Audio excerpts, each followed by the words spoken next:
Zvachim d'Afsadigim al résumé. S'il y a une goutte de sang du Korban Khatat qui arrivait sur un habit tamé, quel est son din? La question elle est, puisque la goutte de sang, dès qu'elle a touché l'habit tamé, elle est devenue elle-même tmea et psoula. Or, la halakha dit que si la Khatat est tmea et psoula, eh bien, son sang n'a pas besoin d'être lavé quand il touche un habit. La Gemara dit que cette question-là dépend d'une marloquette entre Rabbi Elazar et Rabbanan, selon l'explication de Abaye. La marloquette entre Rabbi Elazar et Rabbanan, elle est, dans un cas où de l'eau de Paradouma a été tamée, est-ce que ça peut purifier un tmémet, celui qui est tamé pour un mort? Donc, quand l'eau elle-même elle est tméa, est-ce qu'elle peut quand même purifier le tmémet ou pas? Selon Rabbi Elazar, elle peut purifier le tmémet, puisque on a trouvé aussi que même une nida qui est déjà tméa, elle peut se purifier de la toumatmet. Donc, puisqu'elle peut se purifier de la toumatmet, on comprend de là que malgré que l'eau est tméa, la différence entre si l'eau était tméa auparavant ou au moment de la haza, eh bien, on peut purifier. Tandis que Rabbanan font la différence et ils disent, c'est vrai que la nida, on peut la purifier de telle manière, mais dans un cas où l'eau était déjà tméa avant la haza, dans ce cas-là, c'est différent. Donc, selon Rabbanan qui font la différence, ici aussi, si la khatat était psoula avant que le sang ait touché l'habit, c'est là on dit que l'habit n'a pas besoin d'être lavé. Mais dans notre cas où le sang est devenu tamé en touchant l'habit tamé et pas avant, eh bien selon Rabbanan, il y a une différence, c'est différent. Donc dans ce cas-là, eh bien l'habit ne doit pas être lavé.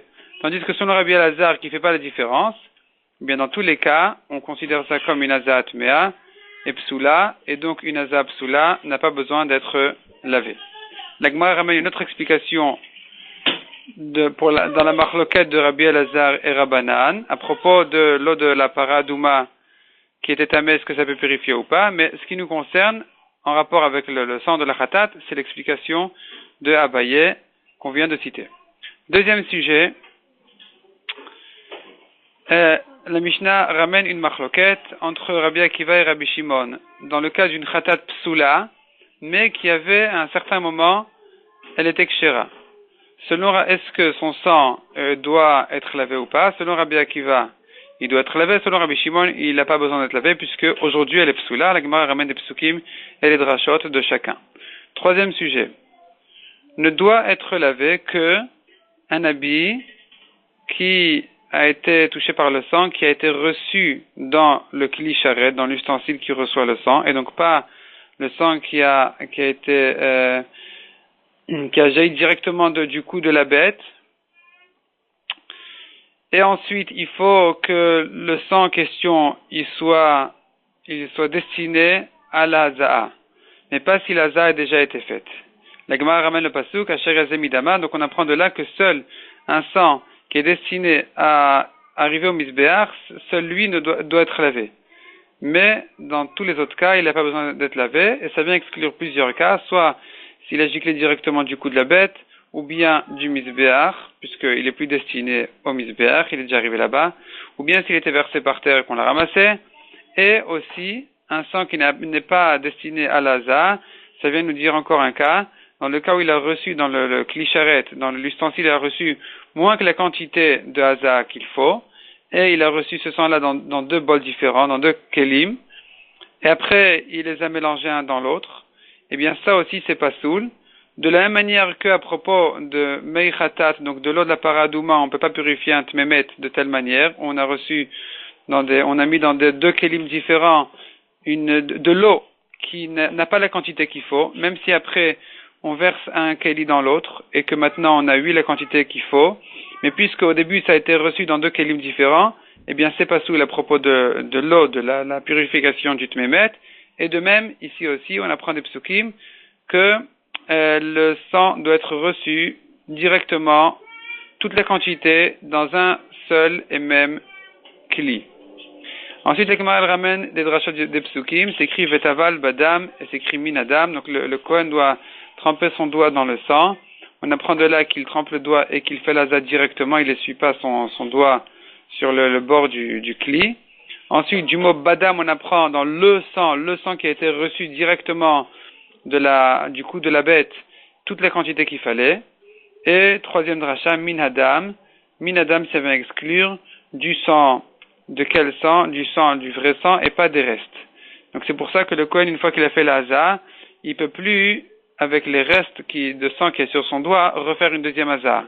Donc s'il doit faire cette hazah, il doit tremper son doigt 7 fois dans le kli dans lequel se trouve le sang, et de manière à ce qu'il ne reste pas des restes de sang sur son doigt, il doit essuyer son doigt après la hazah, donc pas avant la hazah comme on l'a dit, mais après la hazah, après chaque hazah, il essuie son doigt sur le côté extérieur des bords du kli.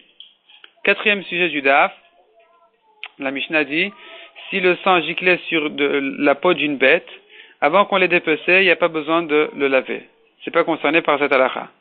Si ça a été déjà dépecé, donc sur la peau, une peau de bête, est-ce qu'il faut laver la peau ou pas? C'est une marloquette. Et la Gemara explique que la marloquette, en fait, elle est à savoir quand c'est écrit dans la Torah un habit doit être lavé. On apprend de là tout ce qui ressemble à l'habit. Or, l'habit, il est mekabel touma. L'habit, il est mekabel touma, c'est-à-dire un habit, il peut être tamé. Maintenant, de la peau d'une bête ne peut pas encore être tamée, mais elle est susceptible à être mekabel touma, à être tamée. Dans le cas où il décide de l'utiliser tel quel, eh bien, ce sera mekabel touma.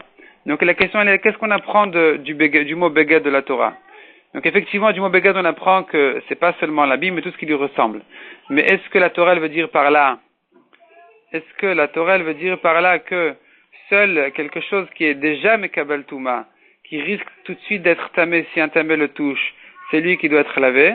Ou bien, non seulement celui qui est déjà prêt à être mekabel touma, mais même celui qui avec une pensée, une décision de l'utiliser tel quel, ça semble là qui sera mekabel touma, il est aussi concerné par la halakha d'être lavé quand le sang de la khatat l'a touché. C'est ça la marloquette. Ensuite, là, on voit encore dans la Gemara que il y a 3 halachot de la Mishnah dit, il y a 3 halachot qui se font bemakom kadosh, donc dans la hazara. Premièrement, c'est de laver le sang de la khatat. Deuxièmement, de casser les ustensiles en argile dans lesquels on a cuit de la khatat, qui ont donc absorbé, avalé du goût de la khatat. Et après que son délai passe, ça devient un otar. Et donc il faut casser le klicheres, l'ustensile en argile. Et une troisième chose qui se fait dans la hazara, c'est les ustensiles de métal. Eux aussi, si on a cuit dedans du korban khatat, des kodashim, eh bien, il faut les laver, les frotter dans la hazara, puisque ça prend du goût.